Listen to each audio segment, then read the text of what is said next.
an hour or so and look through and thoroughly see this is what's out there, because you don't want to create the same thing. So if I know what's out there, I'm not going to create the same look that somebody already has. And I got very good at it to where the company was like, we want you to go to another store and troubleshoot. In other words, the store's losing money, there's a lot of theft, the managers suck. I would go in and figure out what's going wrong. I can only tell people from my experience is to be fluid in your business. So if you're a graphic designer, even if you're a freelancer, make sure that... Hello, everybody. Welcome back to the Infinite Icons podcast, where we bring you conversations with entrepreneurs, visionaries, and professionals who shape the way we think about business and success. Today, we are joined by Jan Miller, the creative mind behind 2113 Impact Graphics. He's invested decades in shaping brands across multiple industries. He has also built an award-winning organization. So let's find out how he did it all. Hello, Jan. Welcome to the show. Thanks for having me. Absolutely. It's such a pleasure talking to you all the time, every time I meet you. So let's begin with your own story. For those who do not know what's 2113 Impact Graphics and what inspired you to create it. Okay. 2113 Impact Graphics was started back in 2005. I was working at a DVD company at the time, back when Blu-ray versus HD was all happening. So we were doing a lot of in-house, and we were doing video editing, programming DVDs and all of that. But as it progressed, more and more clients started asking, can we do the DVD covers? Can we do the movie posters? And at the time in the company, I was the only one who had print experience at all. My father ran Royal Paper Box for many, many years, up until he retired a few years ago.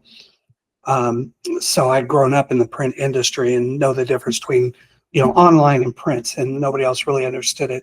So I kind of took over that role as doing that, and more clients were asking for more and more. So I wound up just not even doing the editing anymore, just doing the print production for companies.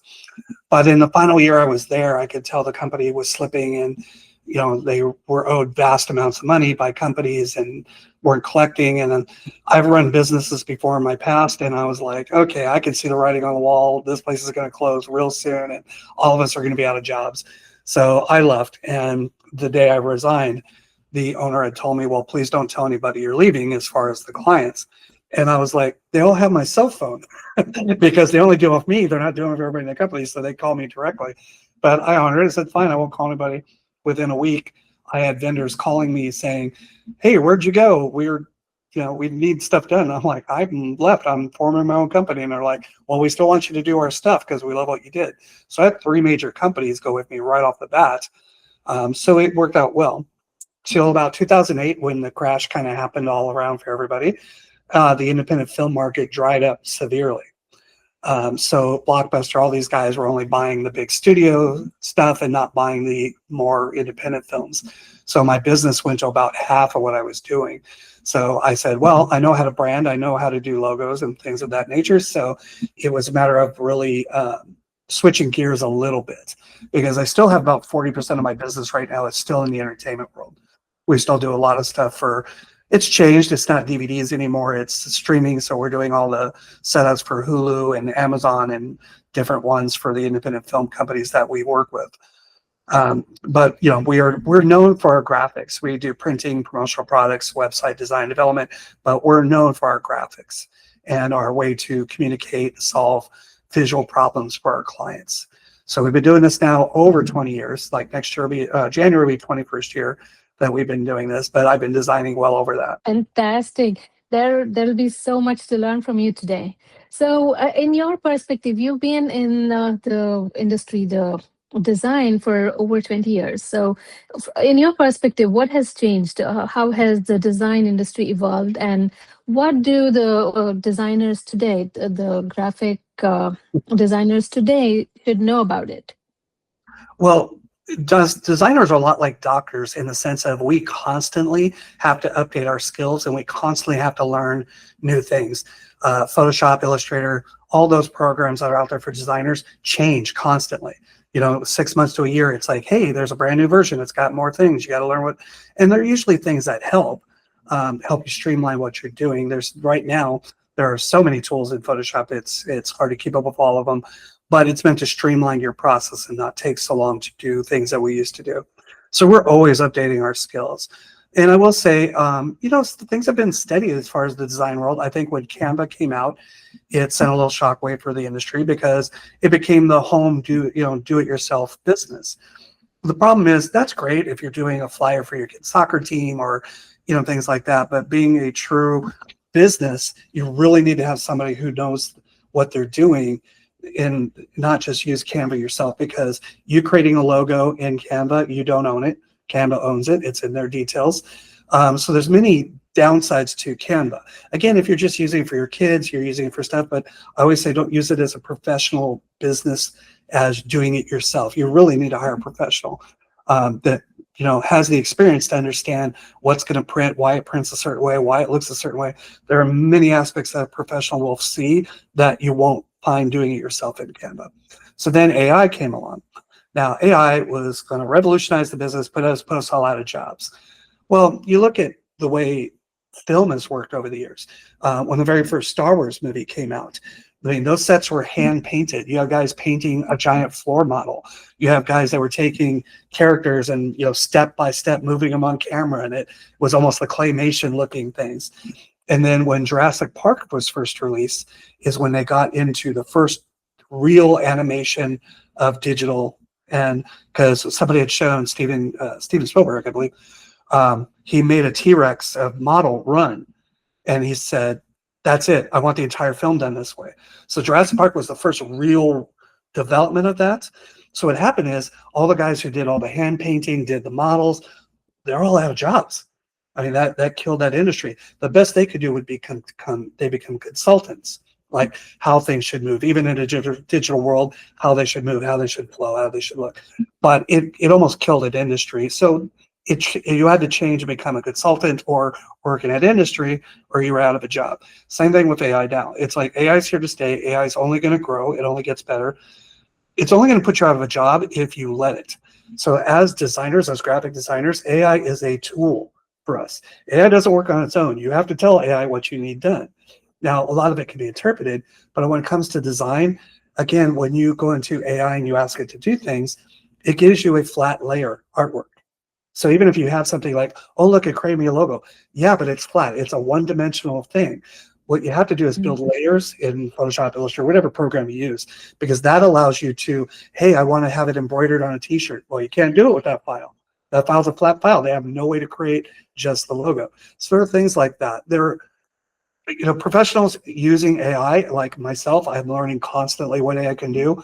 I'm always improving my skills with AI. ChatGPT, things like that.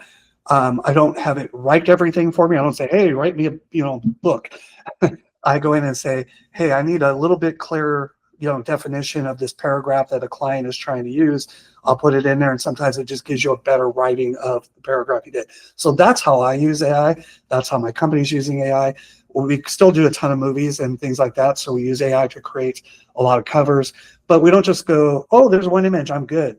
It's kind of like, no, this is a image. I need another piece, and I take the 4 or 5 pieces and put them together to create the artwork.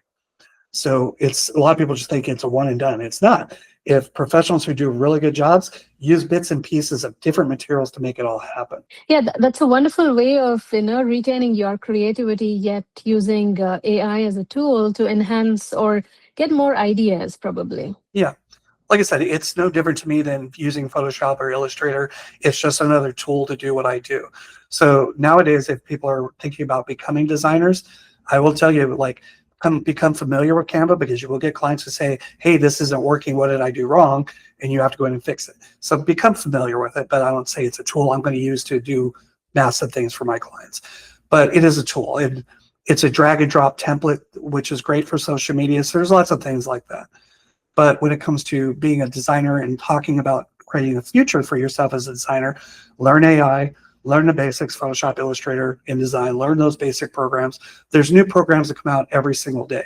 And somebody's like, have you heard about this? I'm like, oh my God, I cannot keep up with how many new companies there are, new AIs, new everybody's creating the newest, greatest thing, but trying to keep up with every single one of those is impossible.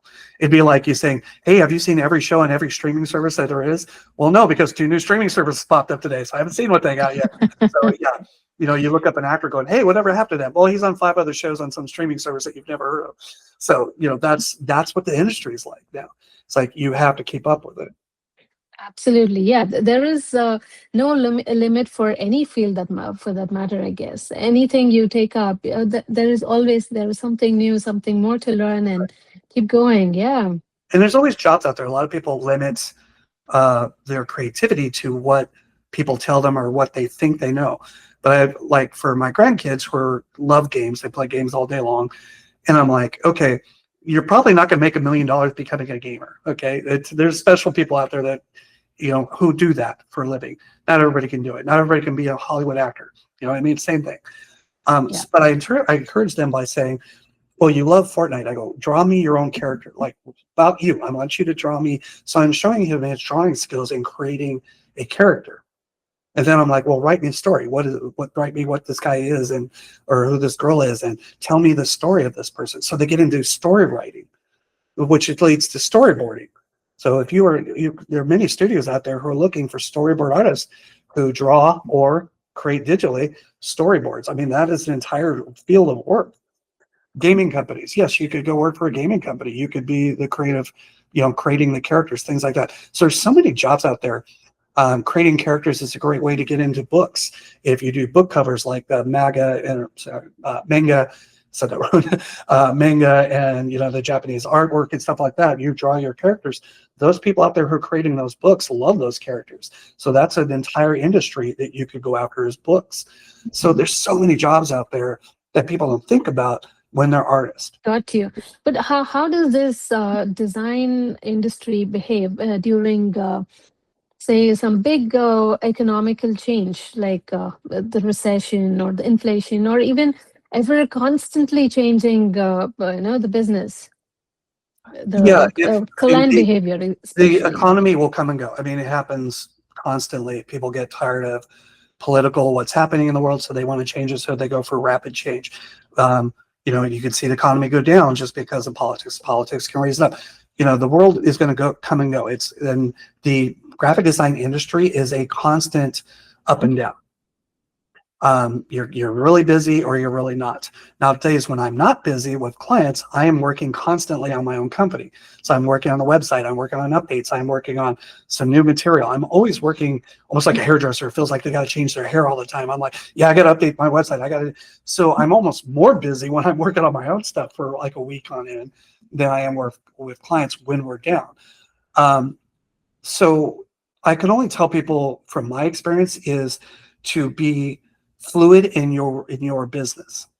So if you're a graphic designer, even if you're a freelancer, make sure that you don't just have one thing that you do. So like in my industry, like I was just doing entertainment. Well, the entertainment had a hard time at that time. During the writer's strike, there was a hard time. So I can't replace that income just on that. So I say, okay, well, I need to do marketing. I need to look and start doing corporate, brochures, things of that nature. And the work is always out there. Networking is a great way to find it, and networking online, networking in your life. There's a lot of ways to keep yourself going. You just really got to go out there and get it. If you wait for it to come to you, it is not going to happen. So true, yeah. So I understand that you built 2113 solo, and how were what was your experience in respect with the struggles and also the benefits of being solo as compared to partnership?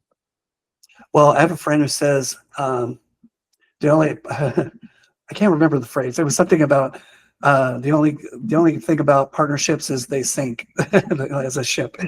Like, okay, I get, Oh, because the ship that I've seen sinks. partnerships go bad. It comes and goes. I've seen somebody where there was a partner who passed away. The other partner had to deal with his wife wanted to come in and take over the business, and he couldn't stand his wife. So it was like there. So partnerships are very difficult.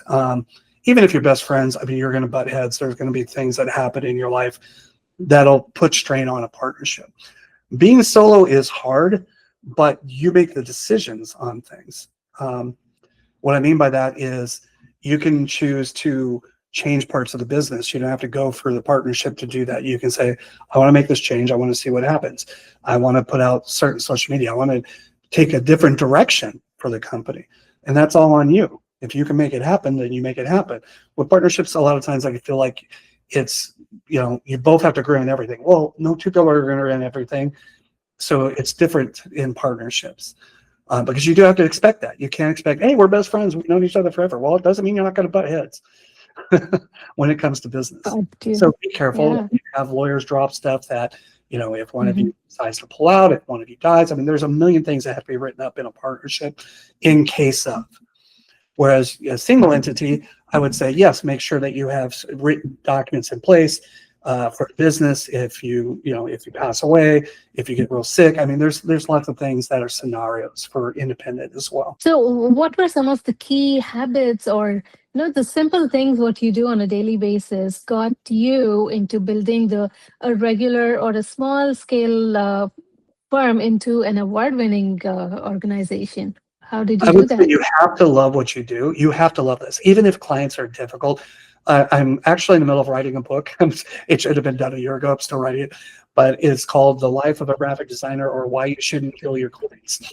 And the reason I I mean, have that that's title such an is it's intriguing yeah. title you've given. I'm like And I curious laugh to because I understand talk to that. people about some of the stuff I've written, and they go, "Oh my God, I have that client. Oh yeah, I have that client. I want to reach for the phone and strangle them." And I go, "We all have those clients that are just absolutely difficult. But if you love what you do, you'll get through it. You smile, you give the client what you can. I don't always say the client's right. I never say that.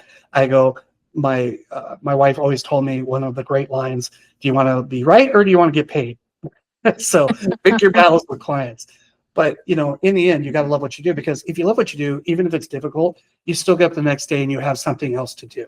There's always another client stuff that you have to work on that you're happy about. You have client stuff you're not going to be happy about. It's just ebb and flow again with the business.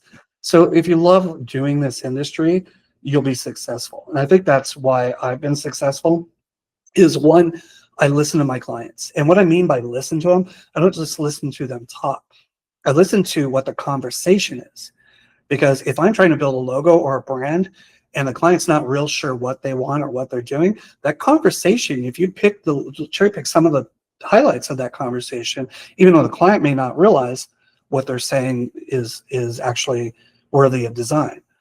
Um, for instance, we had done a kangaroo logo for an app company, and it was about saving money. And he's like, what? And the reason we got there is the conversation was, do you collect anything? Is there still and he laughed and he said, well, I have that kangaroo from Pulp Fiction as a key holder on my, at my house. And he goes, I come and leave and we throw the keys in the kangaroo. So Nice. somebody thought I love kangaroos or something stupid. So like every time someone goes somewhere, they would bring him a kangaroo. He goes, I have these like an entire case now, a collection of kangaroos. He goes, not that I ever wanted it. He goes, I think it's kind of cool now. So that was having that conversation about business and all that. That one part about the kangaroo I pulled out and said, why not do this? I go, nobody else is doing it. And I mean, nobody's talking about kangaroo in financial world. And he goes, well, how's it relate? I go, hopping forward, moving fast, the pouch for savings. I go, there's lots of symbolism with a kangaroo that can be done for financial. So it became his logo. And it's all because of the conversation outside of what's your favorite color, and there are conversations that have to be had, not just a piece of paper on here's my checklist. It's more of what's your favorite color? Well, what colors do you see for the business? Because that could be two separate worlds. So in creating something, you'd be like, okay, well, these are the colors they want to use for the business. But they did say these colors were their favorite. So how about I give them a version? I do two or three with the one they like, and I'm going to put two or three versions together with the new colors. Because maybe they go and go, I never thought of using that purple that way. I never thought of that color. It just makes more open-mindedness. And that's what I mean by listening to your client. Mm.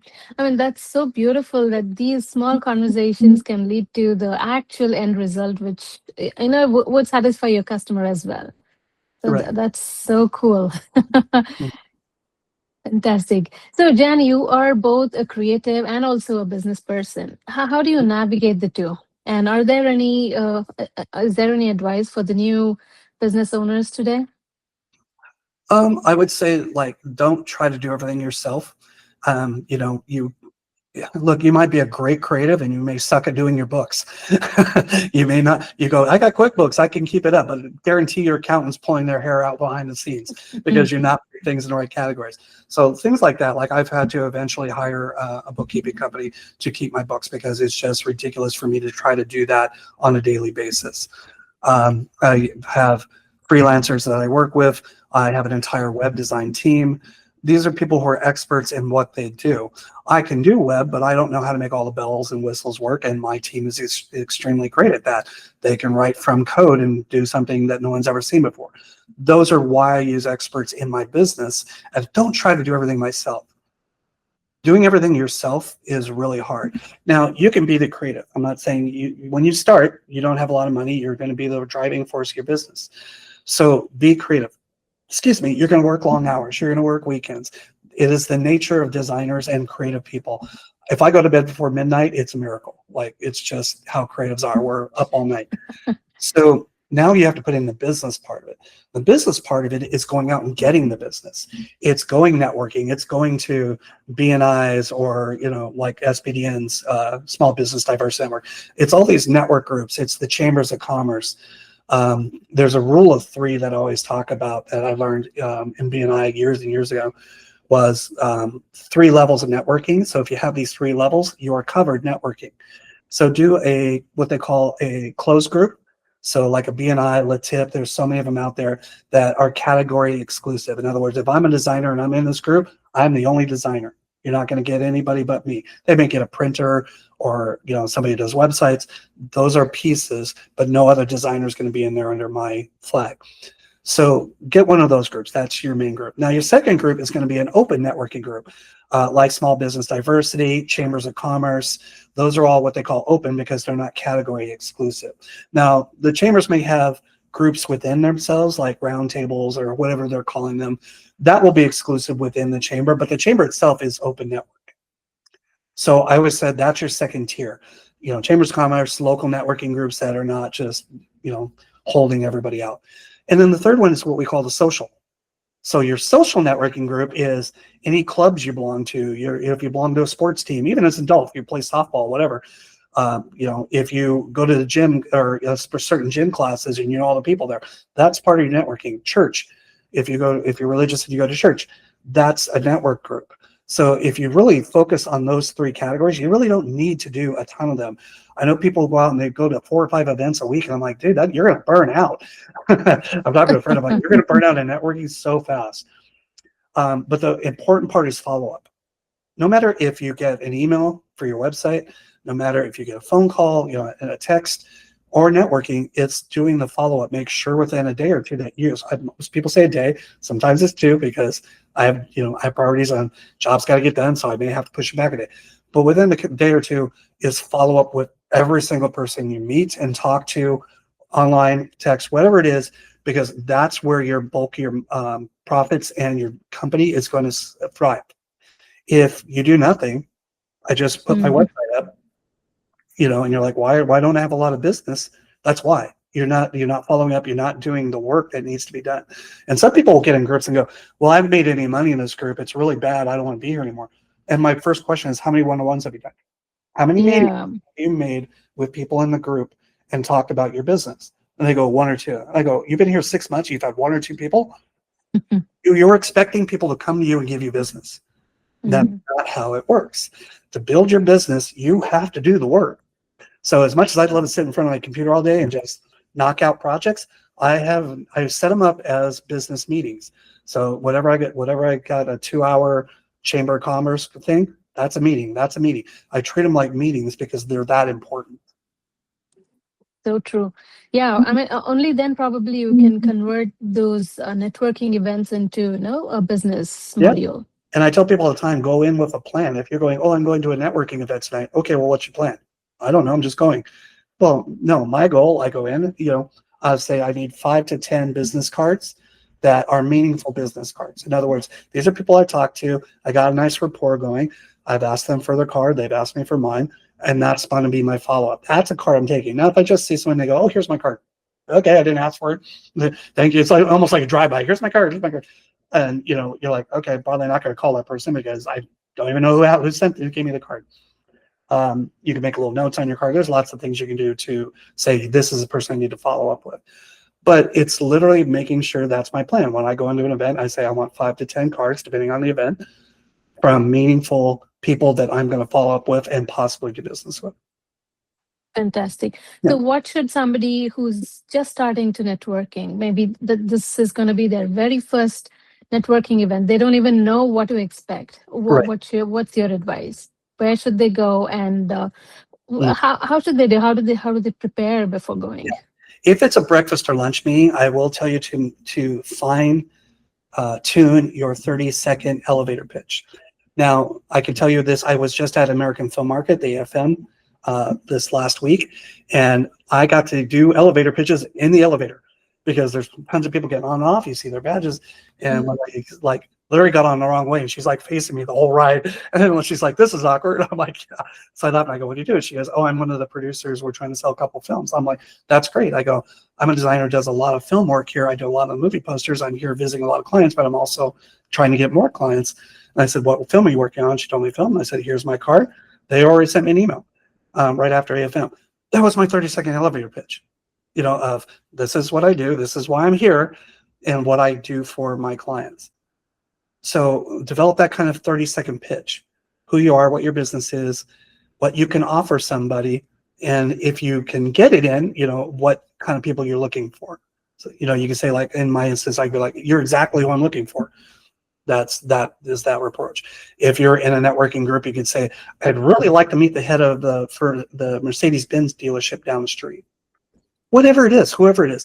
If you're more specific, as opposed to, I'm a chiropractor, I need anybody with bones. Well, I'm not going to remember that. As somebody who just met you, I'm not going to remember anybody with bones. But if you said, I'm looking for pregnant mothers who are getting a lot of strain on their backs and we can help them adjust without hurting anything, that's that. Oh, you know what? My sister-in-law is pregnant. Maybe I'll give it to you. I'll talk to her and say, so you start to think more specifically when somebody asks for something specific as opposed to general. So just learn to be specific and learn to develop your 30-minute pitch and have different ones. Have a different one that you can go to because you're going to meet different groups. And when you go in a group, you go, oh, that may not be the right pitch for this group, but I'll use this one. Got you. And usually, most of us probably do the same mistake as having a very wide range.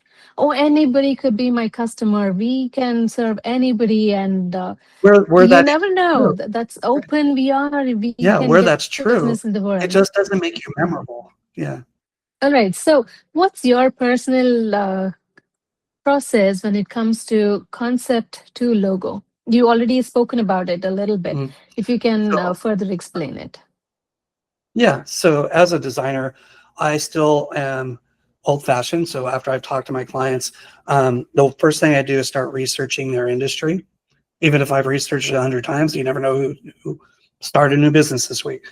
So I go through and I look at the industry as far as, just say, top of my head, to insurance.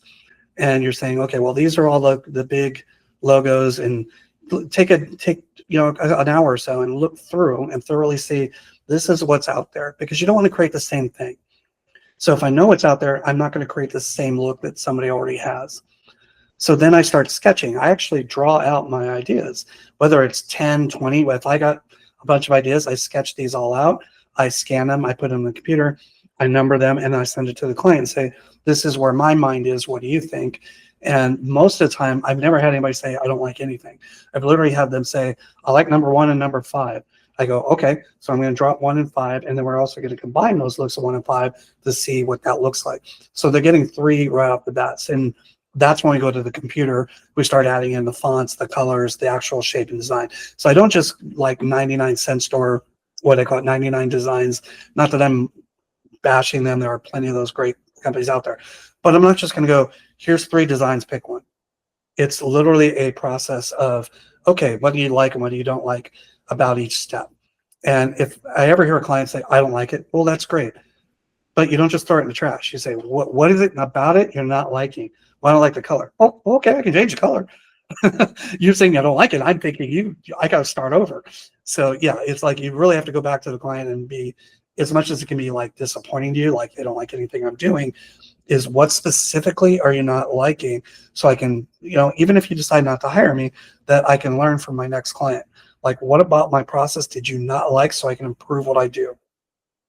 So, Hmm. you may not always get the client, but finding out what they didn't like about it or why they didn't want to work with you is important to help you grow. Got you. So critical thinking is really, really critical, Yes. Yes. right? So what questions would you ask yourself before starting a project? There's kind of a list of questions, but I ask clients. It is like, what's your favorite color? What do you see the color of the business as? I will say, what logos do you love? Some people are like, oh, Nike. I love the look that AT&T or whatever it is. It doesn't have anything to do with them or their business. Say what brand stands out to you that you like. They could be like, I really love, the Amtrak sign, or you never know what somebody's going to say, but it gives you an idea of their thought process for the client. So if they say, I really like Olive Garden and I really like this other restaurant, I like these, you look at those 4 or 5 logos and you're like, okay, I can kind of figure out where he's going in his head. It's more modern or is it more classic? Is it more, retro? Is it more futuristic? You'll start to develop the idea of what the client's thinking just by asking like certain questions like that. The other ones are, who's your demographic? Who are you going after for clients? The questions I also like to ask is thinking as a marketing tool, because your logo is a marketing tool. So the questions I ask are, what are you doing up here? Where's your marketing going? Who are you marketing to? When do you want to market to them? So I kind of break it up into 4 sections and I say, okay, this is the first quarter. This is second, third, fourth. So I break it up into quarters. I say, here's the logo. Now, getting all this information funnels it back to the logo so it can work for everything. If you just give them a logo without the thought of how they're going to market, then it's almost generic. And you don't want something generic. You want something that's going to work within their realm, not just go, here's a logo, see ya, have a good life. Because you want to be able to still be, that client wants to be with you. So you want to say, yes, we can do this for your marketing. We can do this. So when I say a first quarter, I say, okay, well, you told me you want to go after 65 plus seniors for your insurance stuff. So we're going to make the logo is going to go here. Here are ideas to use the logo for that market. Then we say second quarter, third quarter, let's go after these things. Now, within a year, you start to find out what is working and not working for your company. You can say, well, first quarter killed. We went after 65 and older, killed. We went after, the 20 something, 30 something, and it sucked. And, we made very little money on this. So you start to go, okay, well, then you figure out within a year what real demographics are hitting for your company. Now, what does that have to do with the logo and the branding? It all has something to do with the logo and the branding, because your logo is going to go into all of these things. If you don't think about the big picture, you only think about the logo, you're going to fail on so many levels. Now, there are people that know any better and they're like, yeah, well, he made it and I paid him and this is what we got. If a client's not like thrilled to talk about their logo or not happy to see their logo, they shouldn't be doing business with you. But there are people out there who don't want to hurt your feelings and they're going to take it and they're going to use it, but you have to be better than that. Got you. Yeah, so now you're diving into designing and modifying photographs and making it into a beautiful. Yeah, please tell us what inspired you to take the shift and what is this venture all about? Well, so I was an artist my whole life. I think since I was old enough to draw, I've been drawing. I was in art competitions in high school. I went to some national stuff. I've won a couple awards when I was a kid, things like that. For drawings that I've done. I mean, even in our high school yearbook, there was like the art show, and I was always in the art shows. It was just something I had passion and I'm good at, was actually doing drawings. Um, Painting not so much, but I learned to do color pencil to make it look like a painting. There are Mhm. ways to do different type of art. So no matter what art you're in, I was an artist. So then when I got out of high school, I was really not going to go to college because I was like, my parents can't afford to send me and I don't got a scholarship. So I'm like, trying to pay for college is going to be monumental. So I decided to go and work. So I started working really while I was in high school for Sam Goodies, if you remember those guys, music stores. Goodies, yeah. Yeah, so Music Plus, or I think Musicland, sorry. Musicland Group was the parent company of Sam Goody's Video Vault or something like that. So they had about 4 or 5 companies under them. So I worked with Sam Goody's and the video stores. I was at 21, one of the youngest managers running a brand new store out of a brand new mall that had just been built and had all these expectations. And they hired me and handed me a book and go, see ya. And I'm like, I am literally flipping for the book every day, trying to learn how to do this stupid business. And I got very good at it to where the company was like, we want you to go to another store and troubleshoot. In other words, the store's losing money. There's a lot of theft. The managers suck. I would go in and figure out what's going wrong, what's going right, fire some people if I had to, get the store under where we were at like almost a 10% loss at one of the stores, which is huge amount of loss. I got it down to 0.07 within 9 months, which means somewhere in paperwork or someone took one out of the store. I lost one videotape in 9 months compared to what they were doing. So I became that guy. I was just like, I'm a troubleshooter, but it was working on godly hours every weekends and making no real good money at it. I mean, it was what it was. So after like 10 years of doing that, I was like, I'm done. I don't want to do this anymore. But I had a really good business background because of it, learning how paperwork's supposed to be filed and learning how to keep on top of everything, checking inventories, all that business experience for 10 years. And I said, well, I went to look at tech schools for design because I figured it was a good way to have my business with my art combined. So I looked at graphic design, and I eventually wound up at Brooks College in Long Beach. They're not allowed around anymore because of fraud. They were shut down, and lots of us who had student loans with them all got reimbursed because it was a massive thing that was happening. But anyway, I got my degree, my associate's degree there. I was hired before I even left to go work at a company in Rancho Santa Margarita before I went to the DVD company. So yeah, I might have got off topic there, but it's the experience of taking those two worlds. I was really good at the business retail part of it. I was a really good artist. It was a way to combine those two worlds and say, yes, I can make a living at this. So I worked for other companies for the first, 7-8 years.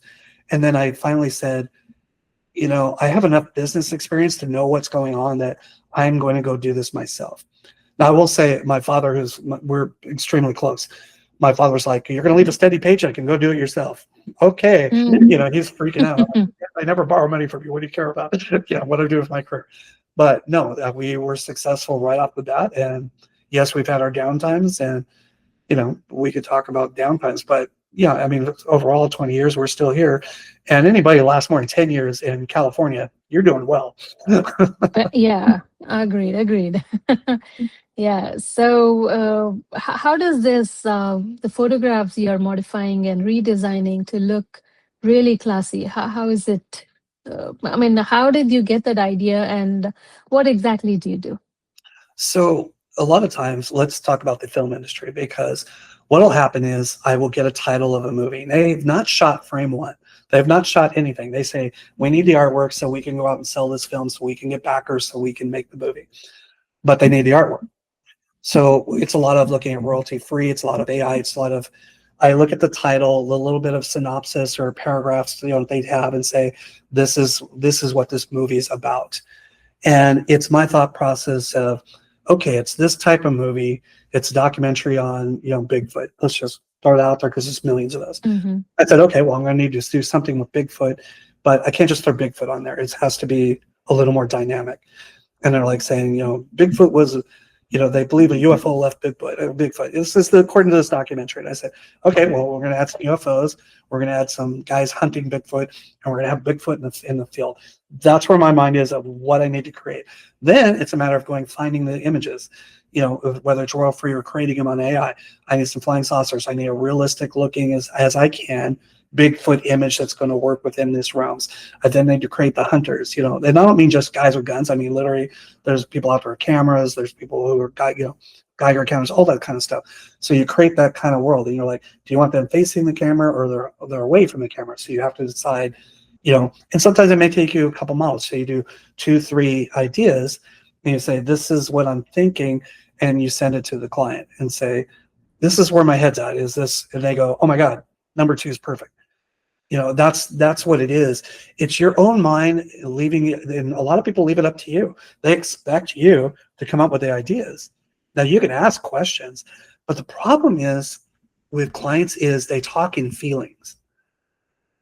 And that's hard to Mm. design when they're not giving you specifics. It's like, well, I really want it to feel moody and sad.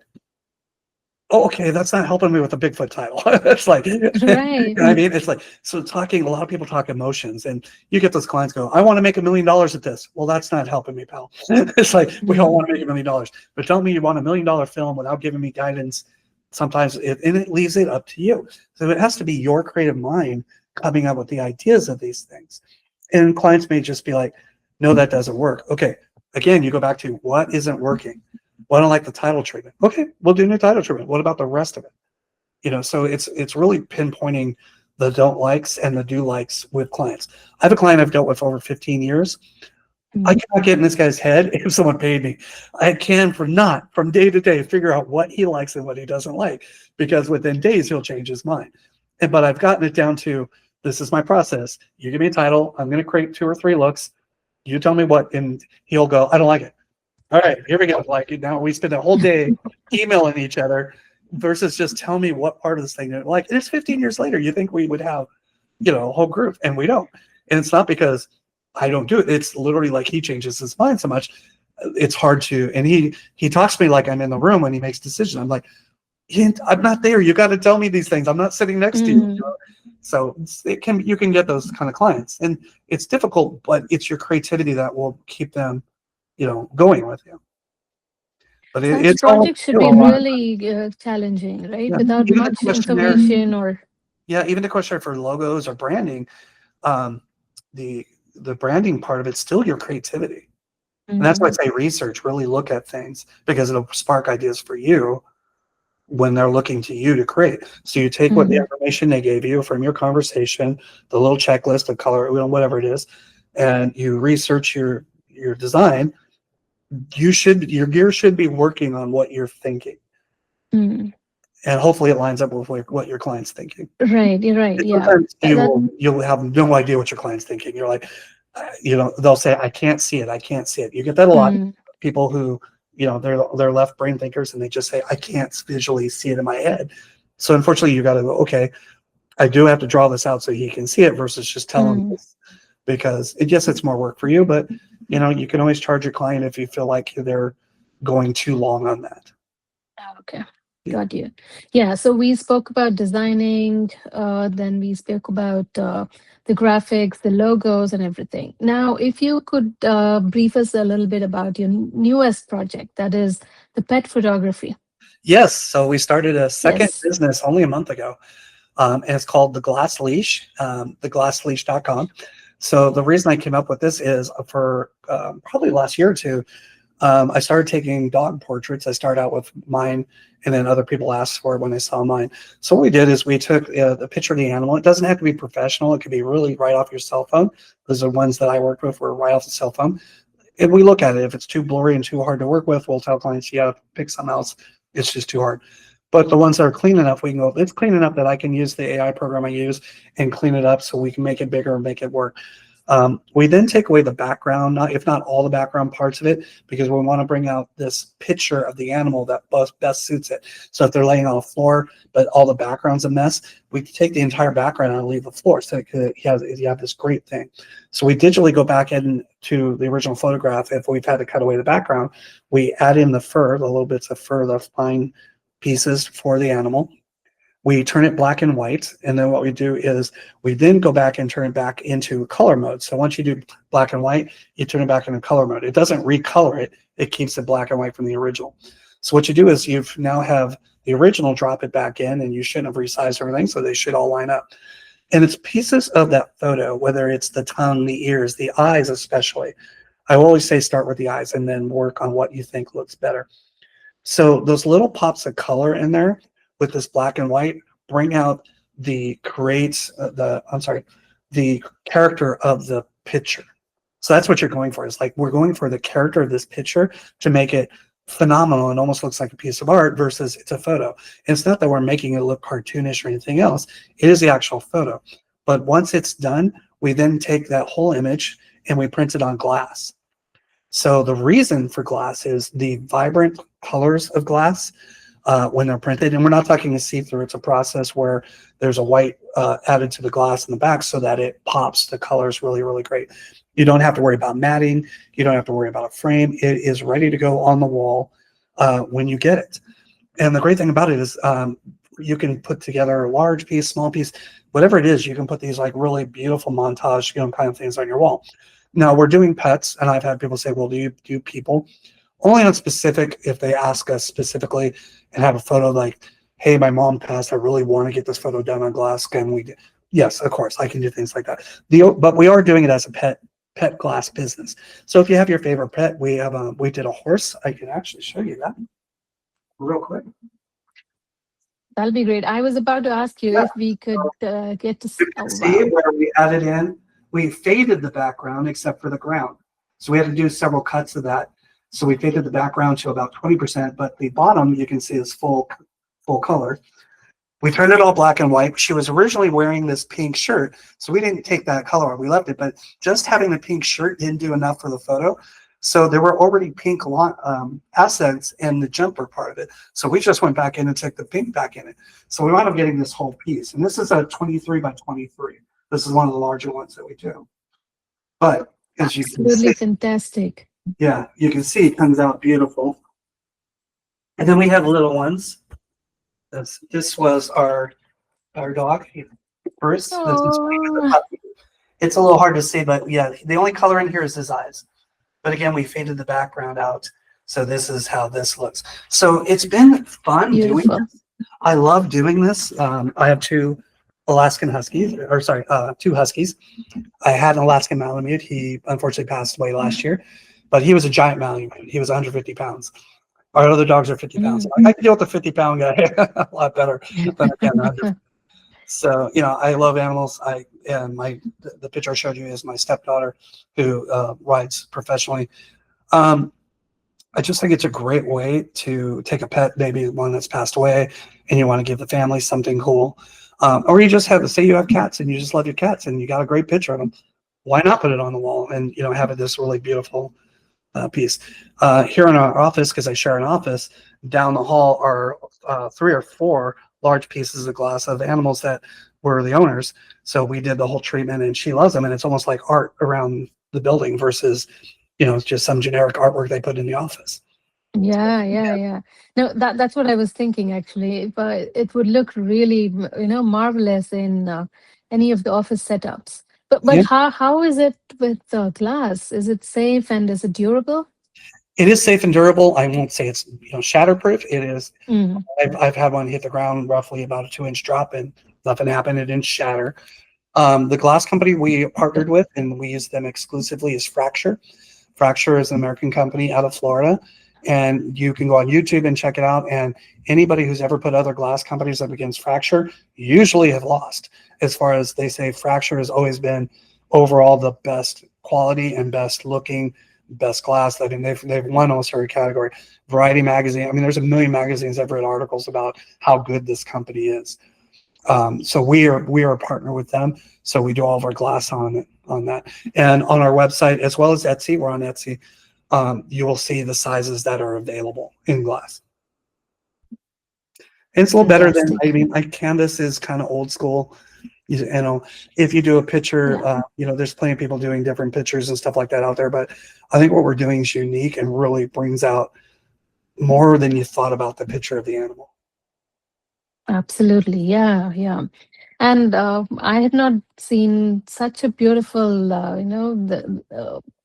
it's it's a showpiece actually. It's wonderful and classy because you make it black and white. Right. Right. Looks really good. Yeah. Yeah, and the life you bring out from the Yeah, yeah. we tried, like, I seen full color, but I'm like, especially the horse one, because behind her was so much foliage and so much green, and then concrete and stuff like that. I'm like, you really don't, you see her, but it's not like you just see her.